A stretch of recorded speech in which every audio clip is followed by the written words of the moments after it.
برطانوی ہسٹورین اور محقق ولیم ڈیمرل کی کتاب ہے وائٹ مغل. بڑی تحقیق کے بعد لکھی ہے. آج میں اس پہ کچھ آپ سے ڈسکس کروں گا.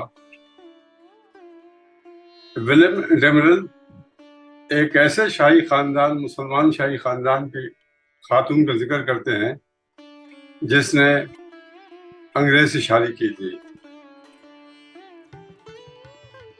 جن حالات میں شادی ہوئی وہ ڈسکس کرتا ہے ولیم ڈیمرل. پھر ان سے بچے ہوتے ہیں، پھر تعلیم کے لیے انگلینڈ بھیجتا ہے. تو اس پہ وائٹ مغل پہ جب کتاب لکھتے وقت ولیم ڈیمرل نے سارا ٹیپو سلطان کا عہد بھی لکھ دیا ہے. جب ٹیپو کو فائنلی شکست دے دی گئی تھی 1799 میں، تو وہ بتاتے ہیں کہ نواب حیدرآباد دکن کے پاس جو ریزیڈنٹ آیا وہ میجر جیمز اکیلیز کرک پیٹرک تھا. فوج سے پھر یہ سفارتی امور میں آ گیا تھا تو ریزیڈنٹ لگایا گیا. یہ سمجھے ایک قسم کا ایمبیسڈر ہوتا ہے. تو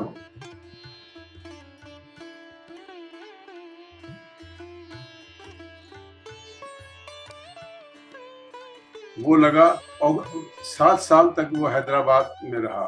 اس نے اتنا نواب کا اعتماد حاصل کر لیا تھا کہ نواب نے اس کی پسند کے مطابق کوٹھی بھی ریزیڈنسی بنا کے فری میں انگریزوں کو دے دی تھی. اور اس نے اس کوشش میں یہ کیا کہ فرینچ جو کنٹونمنٹ تھا حیدرآباد دکن میں، جو یہ برطانوی فوج کے ساتھ ساتھ ان کو بھی ٹریننگ، فرینچ بھی ٹریننگ دیتے تھے، ان کا بھی ریزیڈنٹ تھا. تو اس نے کوشش کر کے بند کروا دیا کنٹونمنٹ کو. ایک قسم کے اس نے صرف برطانوی فائر پاور پر نواب کو آمادہ کر لیا کہ وہ بھروسہ کرے. اور اس طرح ٹیپو سلطان کی شکست میں اس کا بڑا ہاتھ ہے، اس کی سفارتی کوششوں کا. تو جیسا میں نے عرض کیا، میجر کا ایک بھائی وہ بھی تھا، فوج میں تھا. اس کے کئی رشتے دار تھے، اس کا والد بھی فوج میں تھا. تو جب یہ ریزیڈنٹ تھا تو اس نے شاہی خاندان کی کچھ خاتون میں سے خیر النساء نام کی ایک خاتون کو دیکھ لیا جو کہ پرنس مہدی یار خان کی صاحبزادی تھی. آتے جاتے کہیں دیکھ لیا، وہ فدا ہو گیا. تو اس نے کوشش شروع کر دی. پہلے تو معلوم کیا یہ خاتون کون ہے، پھر پتہ پڑا، پھر اس نے کہا، خواہش کا اظہار کیا نواب کے بڑے بڑے مشیروں سے اور رشتہ داروں سے کہ میں شادی کرنا چاہتا ہوں. کیونکہ اس وقت تک برٹش ایسٹ انڈیا کمپنی کافی ہندوستان میں اپنا سکہ بٹھا چکی تھی. اب اس کے پاس صرف مغرب میں مرہٹے اور شمال میں سکھوں کے علاوہ کوئی ایسی قابل ذکر چیز نہ تھی کہ جس سے انگریزوں کی طاقت کو دھچکا لگتا. لہذا انگریزی ریزیڈنٹ کی طرف سے شادی کا پیغام پہلے تو اصولی طور پر مسترد کر دیا گیا کہ ایک مسلمان خاتون کی شادی غیر مسلم سے نہیں ہو سکتی. اس نے فوراً کہا کہ میری حکومت اور میری سرکار کو میرے مذہب سے واسطہ نہیں ہے، میں مسلمان ہو جاتا ہوں. اور مسلمان ہو بھی گیا. پھر اس کی شادی کر دی گئی. بڑا جشن منا ان حلقوں میں، نواب صاحب کے حلقوں میں. نواب صاحب خود بھی اس شادی سے خوش تھے کیونکہ اس سے انگلش اور نواب حیدرآباد دکن کے درمیان دوستی میں پختگی آتی تھی. 2 بچے پیدا ہوئے. ایک لڑکی تھی جس کا نام نور النساء صاحب بیگم رکھا گیا. یہ 1802 میں پیدا ہوئی. اور 1889 میں انتقال کیا. 87 برس زندہ رہی نور النساء بیگم. اور ایک صاحبزادے پیدا ہوئے میر غلام علی صاحب عالم. یہ 1801 میں پیدا ہوئے اور 1828 میں انتقال کیا. بڑا لڑکا تھا, چھوٹی لڑکی تھی. 27 برس زندہ رہے. خود کرک پیٹرک کی بھی اتنی عمر نہ تھی, وہ صرف 41 سال جیا. وہ بیمار پڑ گیا. جب بیمار پڑ گیا, اس کے دونوں بچے تھے, وہ ان کی تعلیم کی طرف سے اور اپنی ملکی ٹریٹمنٹ کو جانتا تھا کہ میرے بچوں کے ساتھ یہ کیا سلوک کریں گے, کیونکہ اینگلو انڈین کا وہ حشر دیکھ چکا تھا. ان کو انگلش معاشرے میں وہ نہ تھا, نہ اینگلو یورپین کی عزت تھی, برٹش وائٹ خون ہی کی اہمیت تھی. اور وہ وائٹ خون اسی طرح حاصل ہو سکتا تھا کہ اس کو انگلینڈ تعلیم کے لیے بھیجا جائے, کیونکہ ہندوستان میں یا انگلینڈ سے باہر کہیں بھی تعلیم دلائی جائے بچوں کو تو یہ انڈیکیشن ہوتا تھا کہ یہ لوگ جو ہیں پیور بلڈ نہیں ہیں. کیونکہ انگلش ہسبینڈ وائف کوشش یہی کرتے تھے کہ ڈیلیوری کے لیے ہم انگلینڈ جائیں, اور اس زمانے میں اس کے لیے پہلے سے جانا پڑتا تھا, کیونکہ صرف بحری سفر ہی 6 مہینے کا تھا, بمبئی سے لے کر یا مدراس سے لے کر لندن تک. تو کرک پیٹرک نے اپنی وائف سے صلاح مشورے سے کہا کہ ہم بچوں کو ادھر بھیج دیتے ہیں انگلینڈ, وہاں پہ میرا بھائی ہے, وہ رکھ لے گا, بڑا بھائی, وہ ریٹائرڈ ہو چکا ہے, تو اس طرح ہماری بچے پڑھ لکھ جائیں گے.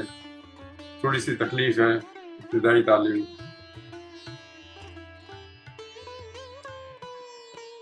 اس وقت بچوں کی عمر چھوٹی تھی. نور النساء کی عمر تھی 5 سال اور صاحب عالم کی غلام علی صاحب عالم کی عمر تھی 6 سال. یہ دونوں بچے ایک انگریز سرجن کی نگرانی میں جو جا رہا تھا چھٹی پہ, اس کے ساتھ بھیجے گئے. ان کے بڑے بھائی نے وصول کیا. بڑے بھائی ریٹائرڈ ہو چکے تھے, انہوں نے اپنے پاس رکھا. دری ہسنا یہ بہت بیمار ہو گئے. کرک پیٹرک چھٹی لے لی اور تاکہ اپنا علاج کرا سکے. اسی چھٹی کے دوران ان کا انتقال ہو گیا. اب جیسے ہی انتقال ہوا, اور ویسے بھی وہ ریزیڈنسی چھوڑ چکے تھے, ریزیڈنٹ نہیں تھے, تو اب ایک قسم کا وہ ہو گیا, بچوں کا کچھ نہ رہا. جب بچوں کی انکم بند ہوئی, یہاں ان کے بڑے بھائی نے اس کو لندن میں داخل کرا دیا تھا بچوں کو اسکول میں, لیکن کچھ عرصے کے بعد صاحب عالم کو اسکول سے اٹھا کر وہ کانوینٹ اسکول میں بھیج دیا گیا, کیونکہ کوئی انکم جو قابل ذکر آمدنی تھی کرک پیٹرک کی, وہ حیدرآباد دکن میں رہ گئی تھی, جو نواب نے مختلف تحفے زمینیں منگا دی تھی. لیکن دوسرا ریزیڈنٹ نے آ کے اس کی مخالفت کر دی اور نواب کو بھڑکا کے اور اس کے وزیر اعظم کو بھڑکا کے جیلسی میں ضبط کرا دی. تو نواب خود ان کے بڑے بھائی کی پینشن میں کرنل صاحب کو گزارا نہ ہوتا تھا, تو انہوں نے نور النساء کو تو اپنے پاس رکھا, خرچہ اٹھاتے رہے, پڑھاتے رہے, اور صاحب عالم کو کانوینٹ اسکول یا ایک قسم کے یتیم خانے میں داخل کرا دیے. اب یہ نور النساء جب جوان ہوئی تو بہت حسین تھی, لیکن ان کو جیسے ہی یہ لندن پہنچے تھے تو ان کو بپتسمہ دلا دیا گیا, جو کرسچینٹی میں کرسچن کنورٹ کرتے ہیں, اور ان کا نام رکھا گیا, نور النساء کا نام کیتھرین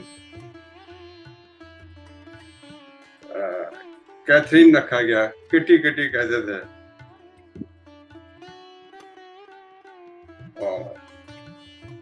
کیتھرین کرک پیٹرک کٹی.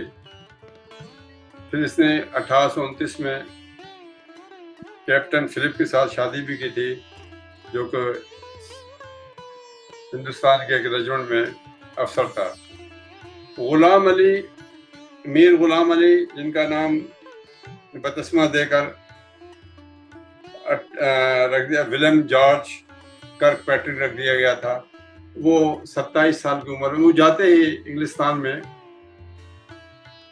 ابلتے ہوئے کسی کڑھائی میں گر پڑا تھا اتفاق سے، تو اس کا باڈی واڈی ساری جھلس گئی تھی، بلکہ ایک دو اس کا پیر یا ہاتھ بھی کاٹنے کی نوبت آ گئی تھی. بہرحال وہ 27 سال تک زندہ رہا، شاعری کرتا تھا اور بڑی اداس شاعری ولیم ورث کی پیروی کرتا تھا، اور بغیر شادی بیاہ کیے اس کا انتقال ہو گیا 27 سال کی عمر میں. اور ادھر کٹی جو تھی، نور النساء، اس نے شادی کی. اس کے 2 لڑکے تھے اور 5 لڑکیاں تھیں. بڑی عمر پائی.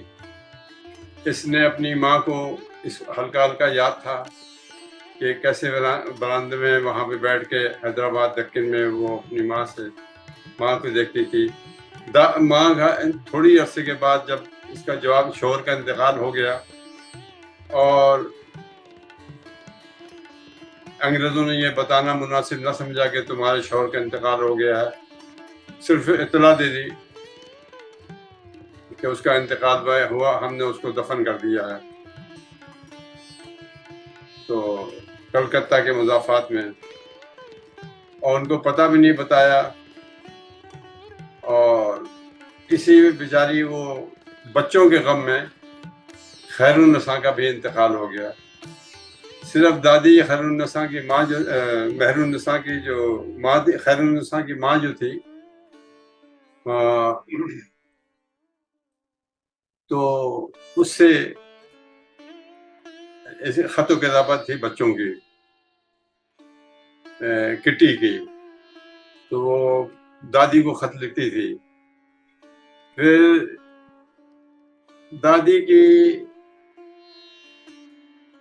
دادی بیچاری ان کے لیے بہت، آخر کار کسی کو رحم آ گیا، ان کے ملنے جلنے والے لوگوں نے تصویر بھی نہ بھجوائی. اور پھر ان کے جب وہ اسکولوں میں داخل ہو رہے تھے، ان کی تصویر بھجوا دی، اس کی دادی کا خط آیا. اور یہ کہانی یوں ختم ہوتی ہے کہ